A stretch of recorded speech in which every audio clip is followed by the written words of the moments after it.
Olá, graça e paz. Tudo bom com você? Estamos aqui para continuar nossa pequena explicação sobre os 5 pontos do calvinismo. Hoje nós vamos falar sobre o 4º ponto do calvinismo, mas antes, aí o meu pedido para que você se inscreva em nosso canal, que você aperte o sininho para receber nossas notificações e que você dê um ok aí, ok? Qual é o 4º ponto do calvinismo? É a letra I da palavra tulipe. Então, repetindo, tulipe, T é total da aprovação, U, uma eleição incondicional, L, limitado sacrifício e irresistível graça. É sobre isso que nós queremos falar nesse vídeo, a graça de Deus que é irresistível.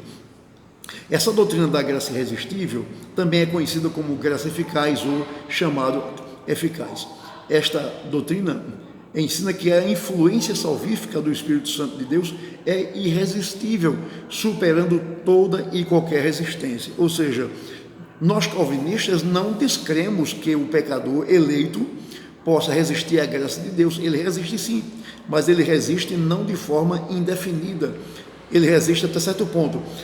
Uma vez que Deus elegeu um pecador para a vida eterna, enquanto não chegar o tempo determinado por Deus para que aquele pecador receba a mensagem do Evangelho, ele vai resistindo, ele vai fazendo a vontade da carne, a vontade dos pensamentos, ele vai fazendo a vontade do príncipe da potestade do ar, ele vai fazendo aquilo que seu coração manda que ele faça. Mas quando chega o momento exato que Deus determinou para que aquele pecador eleito seja encontrado por Cristo, o que ele faz? Ele envia o Espírito Santo. O Espírito Santo quebra a resistência do coração dele, quebra a rebeldia do coração dele, e aquele pecador docemente vem até Cristo. Jesus disse isso, né? Que aquele que o Pai elegeu, ele dá a Cristo, e aquele que o Pai lhe dá não pode deixar de vir a ele. Então,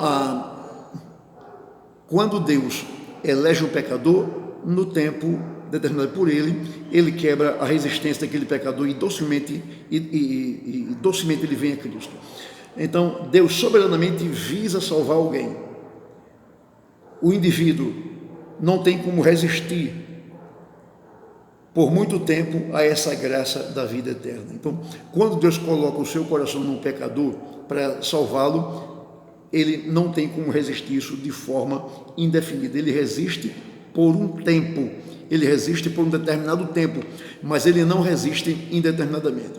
Você mesmo, meu amigo, você que é crente em Jesus Cristo, quando foi que você creu em Cristo? Quando foi que você se arrependeu dos seus pecados? Quantas vezes você ouviu o Evangelho e você não creu no Evangelho? Quantas vezes você resistiu ao Evangelho? Você preferiu viver no seu pecado? Você preferiu andar segundo o seu coração? Quantas vezes isso não aconteceu? E onde é que você está hoje? Você está no caminho do Senhor, servindo ao Senhor, adorando o Senhor. Você se lembra qual foi o dia que você creu em Jesus? Você se lembra qual foi o dia que você entregou seu coração a Jesus? Pronto. Aquele dia foi o dia que Deus quebrou a resistência do teu coração. Aquele dia foi o dia que Deus quebrou a rebeldia do teu coração. Foi o dia quando Ele iluminou os olhos do teu entendimento. Foi quando Ele renovou a tua vontade. Foi quando Ele transformou o teu coração. E então a resistência foi quebrada e você está aí hoje servindo a Jesus Cristo. E certamente que você entende que você está aí porque Jesus te chamou através do seu Santo Espírito. Então, o pecador resiste ao chamado do Evangelho até certo momento, mas chega uma hora em que Deus graciosamente quebra essa resistência e o pecador vem alegremente a Cristo, confessando como seu Salvador. E daí então ele agradece a Deus: ó Deus, muito obrigado pela salvação do Senhor. Ó Deus, muito obrigado porque o Senhor me salvou. E você entende tanto que é Deus quem salva o pecador, quebrando a resistência do pecador, que você ora: Senhor, salva minha mãe, salva o meu pai, salva o meu filho, salva o meu irmão, salva o meu amigo. Você entende que é Deus quem quebra a resistência do pecador, é Deus quem quebra a rebeldia do pecador e faz o pecador vir até Cristo. João capítulo 6, versos 44 e 45, diz assim: ninguém pode vir a mim se o Pai que me enviou não o trouxer. Está escrito nos profetas, e serão todos ensinados por Deus. Portanto, todo aquele que da parte do Pai tem ouvido e aprendido, esse vem a mim.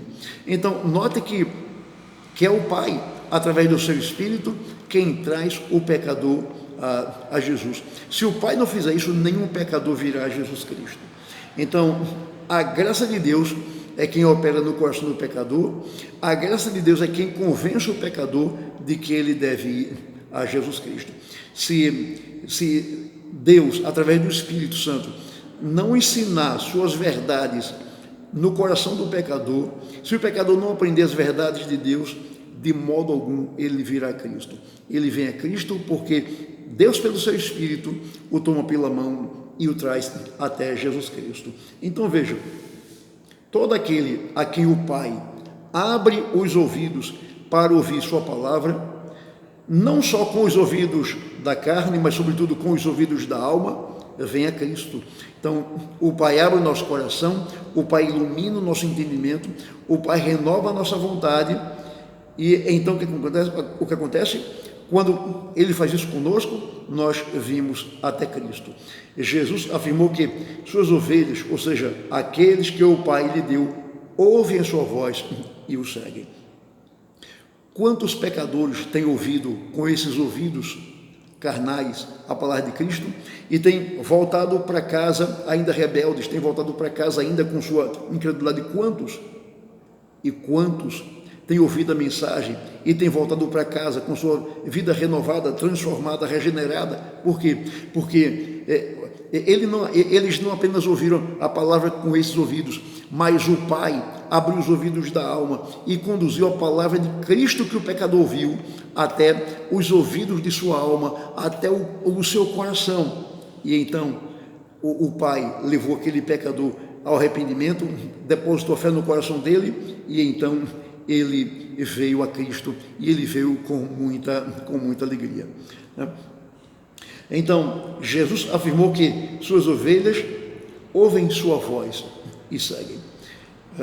Se alguém não é ovelha de Cristo, essa ovelha não ouve a voz de Cristo e não segue a Cristo. Mas a ovelha de Cristo ouve sua voz e o segue. É esse o testemunho que Jesus dá a respeito das suas ovelhas. Então, nenhuma ovelha de Cristo deixará de vir a ele, ou seja, nenhum pecador que o Pai escolheu para ser ovelha de Cristo antes da fundação do mundo, nenhuma dessas ovelhas deixará de vir a Cristo, mas todas elas seguramente um dia graciosamente serão atraídas a Cristo. Assim como eu fui atraído a Cristo um dia, como você foi atraído, então o Senhor atrairá de forma eficaz cada um daqueles a quem Ele escolheu para ser ovelha de Cristo.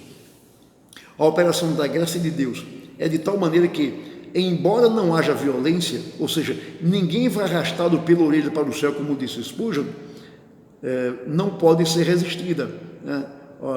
Ninguém vai arrastado pela orelha para o céu, ninguém vai para o céu de forma violenta, mas vai para o céu alegremente. Ou seja, o pecador eleito não resiste para sempre à graça de Deus.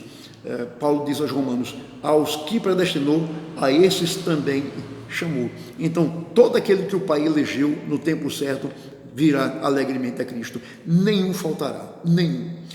Ninguém além dos eleitos entrará no céu, e nenhum eleito ficará fora do céu. Alguém perguntou a mim assim: pastor, e se uma pessoa não eleita desejar ser salva, o que vai acontecer com ela? E a nossa resposta é que nenhum não eleito jamais desejará ser salvo. Desejar ser salvo fará parte apenas do coração daqueles em quem o Pai colocou esse desejo. Aquele em quem o Pai não colocou esse desejo jamais desejará ser salvo e, consequentemente, jamais será salvo. Então, se Deus na eternidade elegeu, digamos, 100 pessoas, predestinou 100 pessoas para a vida, apenas esses chegarão à vida eterna. Note que Paulo disse: aos que predestinou, a esses também chamou. O Senhor não chamou ninguém fora do grupo dos predestinados. O Senhor só chamou e só chama e só chamará aqueles que estão no grupo dos que foram predestinados para a vida. Então, somente esses serão chamados, somente esses serão serão justificados e, consequentemente, somente esses serão glorificados, ninguém mais. Quando Deus, mediante o seu Espírito, sua palavra, chama o pecador eleito, ele vem livremente. Quando Deus decide salvar o pecador, este não poderá resistir à operação do Deus amoroso e todo-poderoso. A Bíblia diz: quem poderá resistir à sua vontade? Ninguém, nem eu, nem você. Ninguém pode resistir à vontade de Deus quando Deus quer que nós façamos sua vontade. Então, quando Deus quer que o pecador venha a Cristo, o pecador não consegue dizer não para sempre. Tem uma hora que o pecador cede, que a vontade, que essa resistência do pecador é quebrada. Então, louvado seja Deus por essa graça eficaz, por essa graça irresistível que o Senhor trouxe a nós, revelou a nós, que o Senhor colocou em nosso coração, quebrando nossa resistência. Caso contrário, nós ainda hoje estaríamos no mundo, perdidos, mergulhados em nossos pecados, caminhando para o inferno, mas a graça de Deus quebrou nossa resistência e aqui nós estamos, servindo ao Senhor. Louvado seja Deus por sua graça maravilhosa. Um grande abraço para você, Deus te abençoe.